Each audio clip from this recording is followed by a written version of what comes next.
Greetings, my rare hunters. It is I, MariK. Welcome back to another Dragon Ball Super update. Today they released the blue color that we've all been waiting for the new upcoming Tournament of Power set. Let's go ahead and jump right into it. First up is the leader we've all been waiting for, a new Gohan leader. He's got the Warrior of Universe 7 trait, so all areas Universe 7 have no specified cost.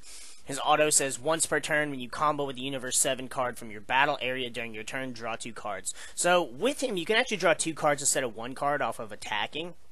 The only downside is you have to combo with the battle card, but there are plenty of battle cards in the Tournament of Power set that are Universe 7, and there are a lot of them that you can combo really easily. One of them actually seems like it's made specifically for this ability. We'll get to that one in a minute. When he awakens, choose 2 of your energy, switch into active mode, and flip this card over. Obviously, you don't need the draw because you're drawing 2 cards every turn, which is essentially the same as drawing 1. But the extra energy I've learned with some of the newer leaders is actually very helpful. On his awakened side, we have Son Gohan, leader of Universe 7. His permanent says, Universe 7 in your battle area can combo while in rest mode, which is insane. Your shit can attack, and then you can combo with it, which is going to be really cool, really awesome way to abuse the +2 that you get when comboing with Universe 7. I am actually super stoked for this Gohan. I'm really upset he's not rare. He should be shiny, but hey, that's just me nitpicking. Up first, we have Ready to Fight Son Goku. He's a 1-cost, 5,000 power. When you play this card, look it up to 3 cards from the top of your deck, choose up to 1 Universe 7 among them, and add them to your hand. So he's basically your little tutor. 3 cards is not a lot. I wish it was a little more than that, but basically you're probably going to play this deck mostly Universe 7, though I can see myself playing the future Gohan combo card and even the Unyielding Spirit Trunks to untap energy. So you're going to be playing some not Universe 7 cards in this deck. Then to go along with our new Gohan leader, we have Focus Mind Son Gohan. He's a 3-cost, 15,000 power with Bergere. His activate main says, once per turn, look at up to 7 cards from the top of your deck and choose a Universe 7 among them. You may play that card by paying its energy cost, then shuffle your deck. So it doesn't say you get to add it to your hand. I'm guessing you play him on turn 3, then on turn 4 you can use his ability to look at your stuff and then play whatever card you want to. But it's going to have to be Universe 7 specific, so I don't know how well I like that ability. Then one of our rares for the blue set, Results of Training Son Gohan. He's a 5-cost, 25,000 power. You can evolve him for 4 on Universe specific Gohan. So it doesn't let you use it with other cards like Ultimate Gohan from Set 2 or any of the other Gohans from Set 2 or even Set 1 for that matter. His permanent said, if there are 2 or more Universe 7 in your combo area, this card gains Triple Strike. Notice it says in your combo area, not in your battle area, your combo area. So all you have to do is combo 2 cards you don't really need from your hand or from your field, and he's gaining Triple Strike. That's probably going to result in 40,000 plus power Triple Strike without you really having to do too much, put too much effort into it. And his auto says, when a card evolves into this card, if your leader card is blue, choose up to 3 Universe 7 with energy costs of 3 or less from your hand and play them. So you can use this to start swarming your stuff to the board and go for like an instant kill. And since your leader lets you combo with cards that are in rest mode, you play this, drop your whole hand, attack, attack, attack, attack, swing with him, then combo with everything in your rest mode, and you're going to have a shit ton of triple damage coming at them. And of course, what would a Gohan leader be without his favorite blocker in mind, Focus Mind Piccolo? He's a 3-drop, 15,000 power. He's got blocker, he's got barrier, and during your opponent's turn, if you have 4 or more energy, he gains 5,000 power. Pretty cool for a blocker ability. We knew we were going to get a blocker Piccolo. Me and my buddy have been talking about it forever now, that Piccolo is always going to be a blocker, and for this Gohan leader, it's going to be really fantastic to be able to just drop them with the 5-drop. Up next, we have Multiform Tien Shinhan. He's a 4-cost, 25,000 power. Seems like a lot, but his permanent said this card loses 5,000 for each Tien in your battle area or combo area. Doesn't specify Universe 7, which I thought was kind of interesting. When you play this card, if your leader card is Universe 7, you may place 1 card from your hand in the drop area. If you do, choose up to 3 from your deck and play them. So I can see this being used with the combo ability of the Gohan cards. Especially the leader, since he just says combo with 1 from your battle area. So you're not really getting him out to attack your opponent. You're more getting him out for combo fodder for cards like the leader and like the 5-drop Son Gohan. Now for all you Beerus fans, we got Whis, Mentor of Beerus. He's a 3 cost 15,000 with Bergere. His permanent says the energy cost of Beerus in your hand is reduced by 1, and there can only be one Whis, Mentor of Beerus in play in your battle area. So I don't really know that I see this being too great, unless they add more Beerus support, but they would have to do it in set 4, because really there's no point in them adding Beerus in this set, and they're not going to make it yellow. So I don't see this card being a whole lot of useful right now, but we'll see. Up next, we got the Universe 9 Trio, Bergere, generic leader. When he attacks the leader card, draw 1 card, and then when he awakens, choose 2 energy and switch them to active mode. On his Awakened side, he's the eldest brother with a retarded permanent ability that says when Lavender and Basil are in play in your battle area, your opponent's leader card cannot attack this card.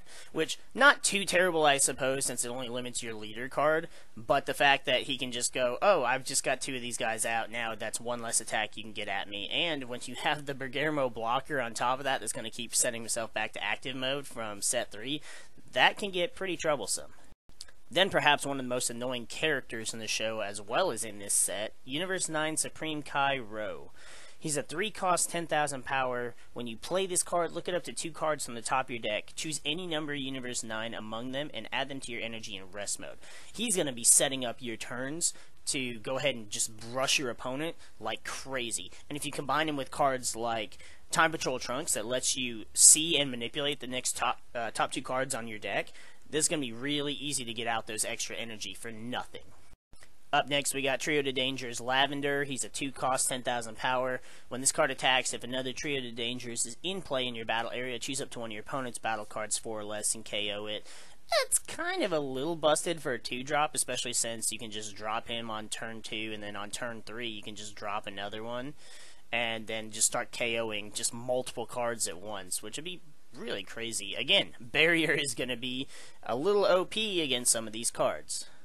Then we got Trio de Dangers Basil, a 3 cost 15,000 power. That says during your turn, if another Trio de Dangers is in play in your battle area, this card gains 1,000 power for each one energy you have and dual attack.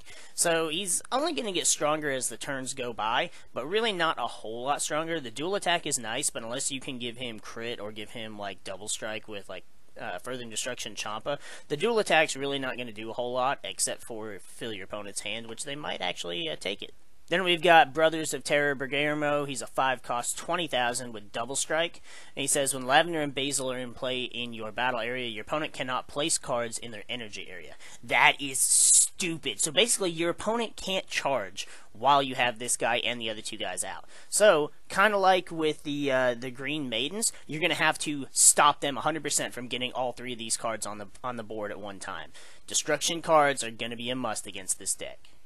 Then we've got Iron Skill Battler Chapil. He's a 4 cost 20,000 with double strike. When you play this card, if your leader card is Universe 9, you may choose 1 card in your life and add it to your hand. If you do so, choose 1 of your opponent's battle cards, place it at the bottom of the owner's deck. It's crazy because it doesn't specify an energy cost, and this not only allows you to +1, +2 because your opponent loses that battle card, but allows you to self-awaken in this deck, which is something a lot of players think you need. I don't think it's necessary, but either way, this card is gross. Then we've got Universe 9 Striker Comfrey. He's a 3 cost 15,000. When you play this card, choose up to 1 Universe 9 in your hand with the energy cost less than or equal to your energy and play it. So he basically lets you get guys out for free. I could honestly see you playing this guy on turn 3 and then dropping the Supreme Kai and then using his effect and then adding 2 energy, and then you could just do it again and again and again, and he's just free combo fodder, or he's a free 15,000 power. Either one is nice. Then we got Universe 9 Striker Hop. She's a 3 cost 15,000 power with critical, and if another Universe 9 is in play in your battle area, your opponent cannot activate blocker during this card's attack. Not too big of a deal, you just can't block the critical, which means you can still negate or combo out of it. Now, if it says your opponent cannot activate blocker while she's on the board, that would kind of be a little OP. So, Bandai does know some self-restraint, luckily, but I can see this seeing a little bit of play, but probably not too much. It's not that overpowered. Then we got Universe 9 Striker Oregano. He's a 2-cost 10,000 power. When you play this card, you may reveal a Universe 9 from your hand and place it at the bottom of your deck. If you do so, draw 2 cards.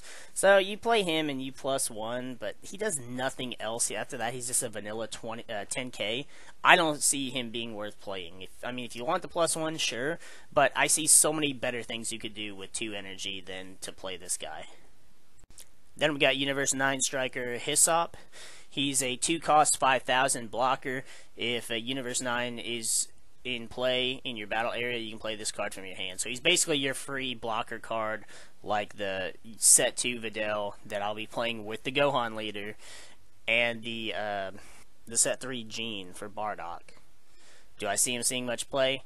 Probably not. Maybe a side deck card if best. Then we have Universe 9 Super Combo, Sorrell the Small Warrior, 2-drop 12,000, that's irrelevant. 5 or less life, draw a card, gain 10,000 power. Then we got Universe 9 Striker Rozelle. He's a 1-cost 5,000 power. When you play this card, look at up to 3 cards from the top of your deck, choose a Universe 9 among them, and add them to your hand. I can see this guy seeing a little bit of play. He's your 1-cost tutor. None of the Trio to Danger cards are 1-cost, so you could easily play this card and just kind of to fill your hand out to, get a few extra cards, but nothing special here. Then we got Spectrum Attack Abuni. He's a 3-cost 15,000 power. When you combo with this card, draw 1 card and place 1 card from your hand at the bottom of your deck. I honestly don't really see this guy seeing a whole lot of play either. Like, yes, he can, get a card out of your hand you don't really want, but for the most part, again, 3 energy, I can see you doing so many better things in this deck than playing this guy. Then we got the useless card for blue, 1-cost 10,000 power, MariK. He's just a vanilla beater, gonna see 0 play. Then we got a new extra card for the Trio to Dangers, the Dangers Triangle. If Bergere, Lavender, and Basil are in play in your battle area, negate the skills of all your opponent's battle cards with 4 or less energy in their battle area. That's gonna be really annoying since you cannot get rid of that field card outside of running Brawly's leader. So you're going to have to, again, make sure you do not allow any of the 3 to be on the field at the same time. And then finally we have Shining Blaster, their negate. If your leader card is Universe 9, choose up to 1 of your opponent's battle cards, energy cost 4 or less, return it to its owner's hand. Again, Barrier is going to be the biggest way to get around this, especially because a lot of the good cards in this Tournament of Power set are 4 or less, with only your finishing cards being 5 or higher. So that's going to be a really annoying negate, especially since you don't have to discard for a cost. Alright, well that's going to do it for the blue support that we have in the upcoming Tournament of Power set. I know this video was a little shorter than the other colors that we've done so far, but I felt like I was spending too much time on some of the cards in the previous analysis we were doing, and so we decided to speed this one up a little bit and not waste so much time on cards that really didn't need explaining or really didn't have a whole lot of extra stuff you could do with them, such as the Gohan and the TN combos. But if you guys enjoyed, or if you're hyped for the blue set, like I know I am, I definitely know I'm going to be playing that Gohan, and I'll be working on building the Universe 7 deck tonight with some of the stuff we already have, and all the stuff we know that we have from the red and green sets. But hit that like button down below for us. We appreciate the support. We appreciate all of our subscribers as well. You guys have been just killing it with the support lately. Our channel has grown substantially over just even the past couple days. We're at 437 subscribers. We had just 400 maybe like 2 days ago. So I want to thank you guys so much for that. We got more deck profiles coming on the way, and next Friday when they reveal the yellow cards, we'll be back here again to give you the news. We're going to go ahead and get the freak out of here though, so we'll see you guys in the next video.